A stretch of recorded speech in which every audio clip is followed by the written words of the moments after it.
लब्बैक अल्लाहुम्मा लब्बैक। हज के रुकने आज़म वक़ूफ़ अरफा की आज अदायगी। मिना में रात क़याम के बाद आज़मीन हज की मैदान अरफात आमद जारी।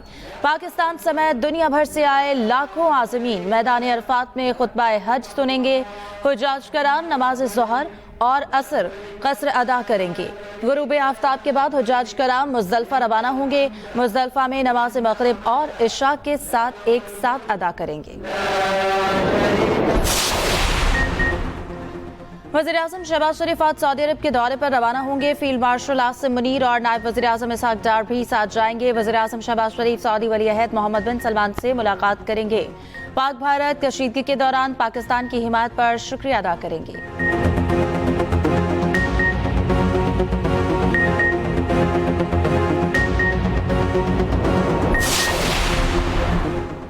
सिंध तास मुआहदे की मुअत्तली बैनुल-अक़वामी क़वानीन की खिलाफ वर्जी है। भारतीय जारहत और निहत्ते आवाम को निशाना बनाने का अमल काबिल मज़म्मत है। Chairman Peoples Party Bilawal Bhutto कहते हैं कि पाक भारत जंग बंदी के लिए अमरीकी कोशिशों को सराहते हैं। जनूबी एशिया में पायदार अमन, मुज़ाकरात, डिप्लोमेसी और मसला कश्मीर के मुनसिफाना हल से जुड़ा है। बिलावल भुट्टो की क़यादत में पाकिस्तानी वफ़द की अमरीकी कांग्रेस में पाकिस्तान का कॉक्स से मुलाकात। चेक ब्रेगमैन टॉम स्वासी की क़यादत में कॉक्स से दीगर अराकीन से गुफ्तगू। पाक अमरीका ताल्लुकात के हवाले से कॉन्फ्रेंस आज वाशिंगटन के मिडल ईस्ट इंस्टीट्यूट में होगी।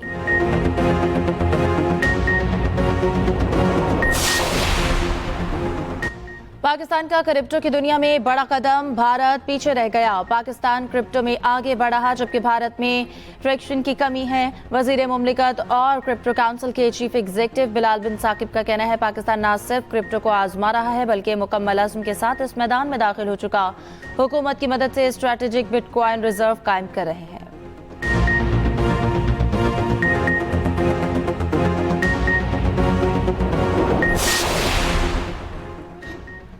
गजा में मुस्तकिल जंगबंदी की करारदाद अमेरिका ने वीटो कर दी। पाकिस्तान समेत 10 गैर मुस्तकिल अरकान ने करारदाद पेश की थी। पाकिस्तानी मंदूब आसिम इफ्तिखार ने खिताब में कहा कि करारदाद मुस्तरद होने से खतरनाक पैगाम जाएगा। उधर गजा पर इसराइली बर्बरियत जारी। 24 घंटों में 100 से ज्यादा फलस्तीनी शहीद। जबालिया, दीरुल बला और खान यूनिस समेत मुख्तलिफ इलाकों में बमबारी।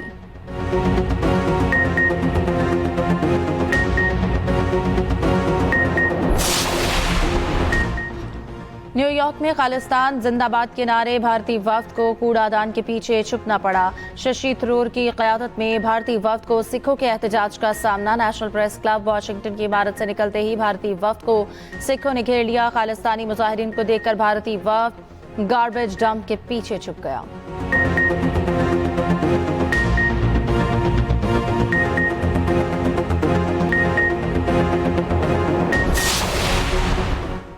भारतीय मीडिया का एक और झूठ बेनकाब। वज़ीर आला बलूचिस्तान सरफराज बुगटी ने कराची पोर्ट से मुतालिक फेक न्यूज़ के सबूत सामने रख दिए। न्यूज़ कॉन्फ्रेंस में कहा फितनल हिंदुस्तान रॉ फंडेड लश्कर है। भारतीय मीडिया ने कराची पोर्ट के हवाले से फेक न्यूज़ चलाई। फितनल हिंदुस्तान पाकिस्तान का अमन दांव पर लगा रहा है।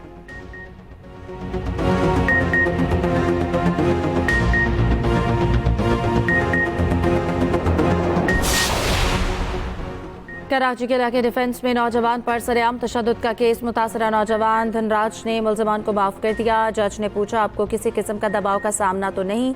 मुतासरा नौजवान ने अदालत में कहा मैं कोई केस नहीं करना चाहता।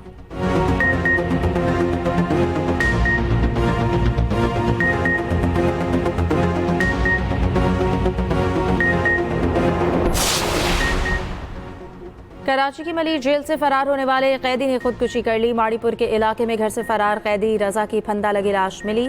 उधर मलिर जेल कराची से फरार होने वाले 216 कैदियों में से 126 पकड़े गए। पुलिस के मुताबिक फरार 90 कैदियों की तलाश जारी।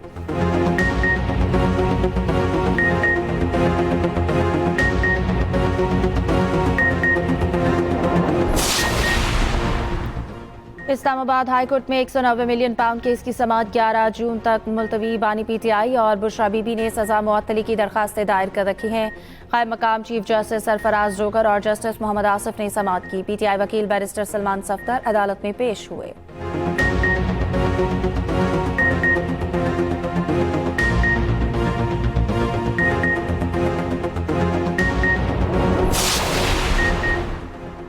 बानी पीटीआई की सजा मुअत्तली का केस लगा है, उम्मीद है इससे पहले पेशरफ्त होगी। बैरिस्टर गौहर की मीडिया से गुफ्तगू, कहा बानी केसेस को 3 अगस्त को 2 साल पूरे हो जाएंगे। इंसाफ ना सिर्फ हो बल्कि होता हुआ नजर आना चाहिए।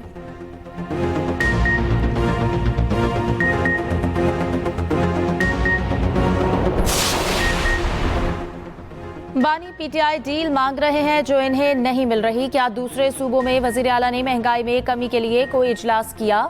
वजीर इत्तलात पंजाब अस्मा बुखारी की प्रेस कॉन्फ्रेंस, कहा बेकरी आइटम्स की कीमतें भी जल्द नीचे नजर आती आएंगी। वजीर बल्दियात पंजाब ज़िशान रफीक बोले कि ईद पर पंजाब के हर शहर में सफाई के इंतजामात मुकम्मल हैं। पंजाब भर में आलाइशों के लिए 1 करोड़ 20 लाख बैग्स तकसीम किए जाएंगे। मुआविन खुसूसी सलमा भट्ट ने कहा कि ईद कुर्बान पर महंगाई माफिया को लगाम डाल रहे हैं।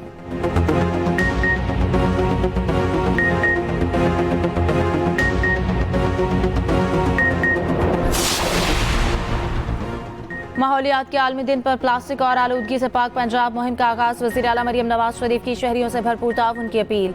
सूबे भर के स्कूल्स दफातर में जीरो प्लास्टिक जीरो आलूदगी मुहिम शुरू। वज़ीर आला सिंध सैयद मुराद अली शाह ने कहा कि माहौल को प्लास्टिक आलूदगी से बचाने के लिए सबको किरदार अदा करना होगा। प्लास्टिक का कम इस्तेमाल करें, साफ माहौल अपनाएं। गवर्नर सिंध कामरान तसोरी बोले साफ सुथरा और सरसब्ज सिंध हमारी अव्वलीन तरजीह है।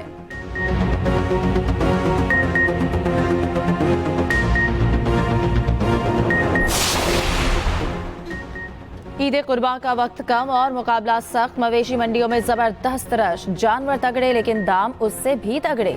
मनपसंद जानवरों के लिए भाव था उरूज पर। जिन्होंने जानवर ले लिया वो आवभगत में मसरूफ। कसाबों के नखरे भी आसमान पर जा पहुंचे।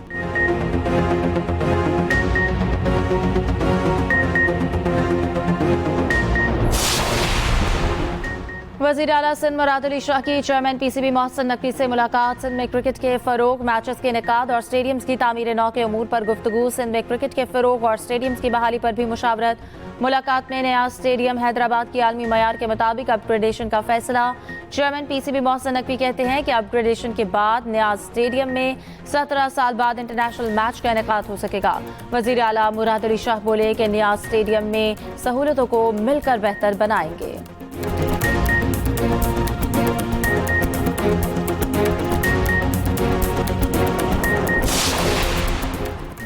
टीम के लिए दरवाजे बंद नहीं हुए। हेड कोच माइक हैसन की बाबर आजम को यकीन दहानी, कहा जब जरूरत हुई बाबर आजम को मौका दिया जाएगा। हेड कोच ने बाबर आजम से टीम की कारकर्दगी बेहतर बनाने के लिए मशवरे भी लिए। हेड कोच माइक हैसन की शाहीन आफरीदी से भी अलग मुलाकात। रोजनामा एक्सप्रेस की रिपोर्ट के मुताबिक बाबर आजम और शाहीन आफरीदी ने तीनों तर्ज की क्रिकेट के लिए दस्तयाबी जाहिर कर दी। दौरा बांग्लादेश के लिए शाहीन आफरीदी और सुफियान की कौमी स्क्वाड में वापसी का इम्कान।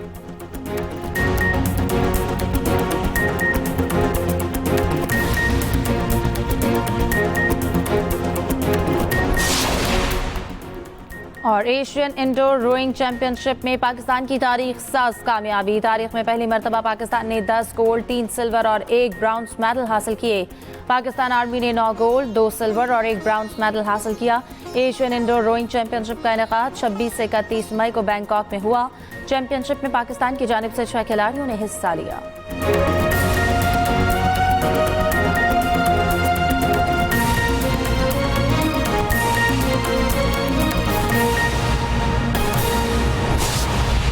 इस्लामाबाद हाई कोर्ट में 190 मिलियन पाउंड केस की समाअत 11 जून तक मुलतवी। बानी पीटीआई और बुशरा बीबी ने सजा मुअत्तली की दरखास्त दायर कर रखी है। कायम मकाम चीफ जस्टिस सरफराज जोगर और जस्टिस मोहम्मद आसिफ ने समाअत की। पीटीआई वकील बैरिस्टर सलमान सफ्तर अदालत में पेश हुए। इस्लामाबाद हाई कोर्ट में 190 मिलियन पाउंड केस की समाअत 11 जून तक मुलतवी कर दी गई। बानी पीटीआई और बुशरा बीबी ने सजा मुअत्तली की दरखास्त दायर कर रखी हैं। कायम मकाम चीफ जस्टिस सरफराज जोगर और जस्टिस मोहम्मद आसिफ ने समाअत की। पीटीआई वकील बैरिस्टर सलमान सफ्तर अदालत में पेश हुए। बानी पीटीआई के खिलाफ 300 से जायद मुकदमात कायम किए गए हैं। बैरिस्टर सलमान सफ्तर की जानिब से कहा गया है कि ट्रायल कोर्ट से सजा हुई, हाई कोर्ट से इस्तगासा ने कहा ठीक नहीं हुई, मुअत्तल कर दी जाती है। आपको अपडेट कर रहे हैं कि सलमान सफ्तर की जानिब से ये भी कहा गया है अभी फेडरल हुकूमत ने कोई भी प्रोसिक्यूटर जनरल तैनात नहीं किया। नायब प्रोसिक्यूटर की जानिब से कहा गया हमें कल नोटिस मिला है, वक्त दे दें। आपने प्रोसिक्यूशन टीम का नोटिफिकेशन लेना है तो 7 दिन का वक्त ले लें। कायम मकाम चीफ जस्टिस की जानिब से कहा गया। वजारत कानून से खतो किताबत होनी बे 4 हफ्तों का वक्त देते नैब प्रोसिक्यूटर राफे मकसूद की जानिब से ये कहा गया है। इस्लामाबाद हाई कोर्ट में 190 मिलियन पाउंड केस की समाअत 11 जून तक मुलतवी कर दी गई है। बानी PTI और बुशरा बीबी ने सजा मुअत्तली की दरखास्तें दायर कर रखी हैं। कायम मकाम चीफ जस्टिस सरफराज डोगर और जस्टिस मोहम्मद आसिफ ने समाअत की। इस पर बात करेंगे फयाज महमूद से। जी फयाज महमूद, बताइएगा। जी देखिए, आज 190 मिलियन पाउंड केस में बानी PTI और उसके अलावा बुशरा बीबी की सजा मुअत्तली की दरखास्तों पर समाअत हुई है। इस्लामाबाद हाई कोर्ट के कायम मकाम चीफ जस्टिस मोहम्मद आसिफ ने इन दरखास्तों पर समाअत की। ताहम आज नैब की जानिब से हासिल अदालत से बताया गया कि इस केस में पहले स्पेशल प्रोसिक्यूटर तैनात वफाकी हुकूमत में थे, लेकिन अब वो जो है विजिलेंस पंजाब है। लेकिन अब वजारत कानून है, उन्होंने एक नई टीम तश्कील देनी है जिसके लिए बाकायदा तौर से नोटिफिकेशन जारी होगा। तो इसलिए अदालत की इस्तदा है कि 4 हफ्तों का वक्त दे, लेकिन अदालत की जानिब से नैब को लीगल टीम अपॉइंट करने के लिए, नोटिफाई करने के लिए 1 हफ्ते का टाइम दिया गया है और 11 जून तक ये हुक्म जारी किया है कि इसको नोटिफाई करके अदालत में जवाब जमा करवाएं, जिसके बाद वजारत केस की समाअत 11 जून तक मुलतवी कर दी है। जी ठीक है, बहुत शुक्रिया फयाज महमूद।